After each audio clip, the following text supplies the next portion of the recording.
LEGO Twilight is officially coming, and yes, I'm just as shocked as you are. But it's happening and I'm really excited, as well as being completely shocked. But growing up being called the definition of a Robert Pattinson and Andrew Garfield baby, I now feel famous and feel like for some reason I should be included in this set. Okay, so on Monday, LEGO posted on the Ideas blog that the first 2023 review results were on the way. So I was definitely intrigued to see what was about to happen. And as I'm showing you on the screen right now, there were over 71 different sets under consideration. And these all had to reach the minimum requirements of 10,000 supporters, which when they do, they get passed through a bunch of review stages with the end goal of potentially being made into an actual official LEGO set. AKA all of us guys choosing which sets we actually want to see on the shelves. But basically, I checked back Tuesday night when I was in bed trying to sleep at 11:30 PM because I wanted to see what the official results were. Naturally hoping that SpongeBob gets chosen, but most likely expecting something like this Taylor Swift house to be chosen, which would indeed leave me in disappointment. Sorry, Taylor fans. But boy was I surprised. And I kid you not, this is literally a recreation of my reaction at 11:30 last night.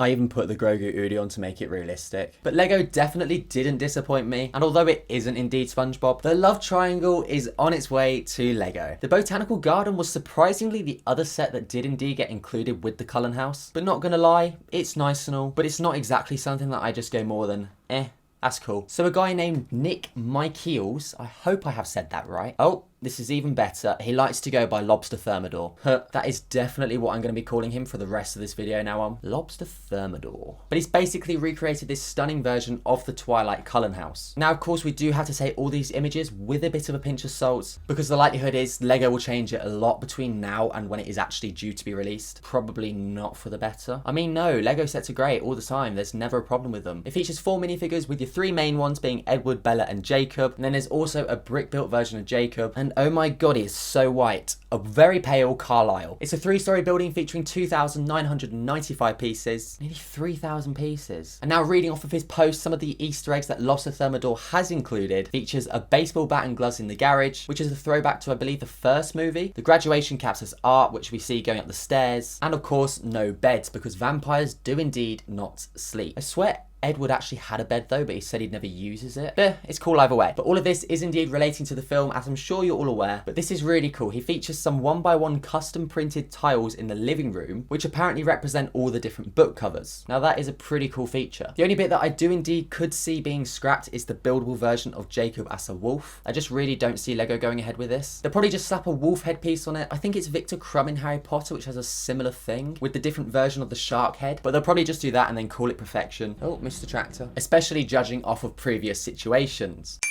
You have to move on, you just can't keep living in the past. The more I look at the minifigures, the more I do realise just how much Carlisle has indeed been mugged off. Like, don't get me wrong, these minifigures are great. Jacob is looking more ripped than ever. Yes, Edward doesn't have the hair to do him justice. And Bella, well, she just looks like her moany usual self. But Carlisle? The dude's literally been covered with Tipp-Ex. Now I get he was pale, but he literally looks more white than a piece of paper. For some reason, I actually love it.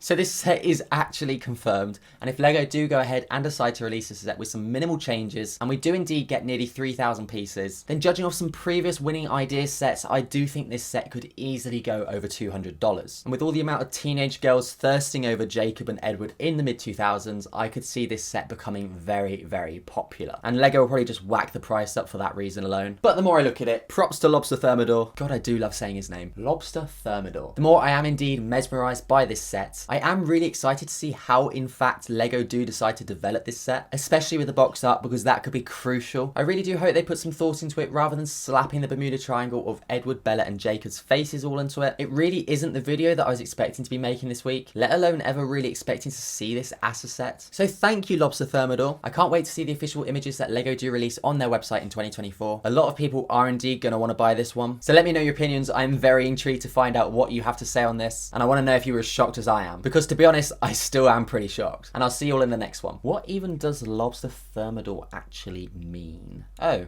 I don't even think I'd like it.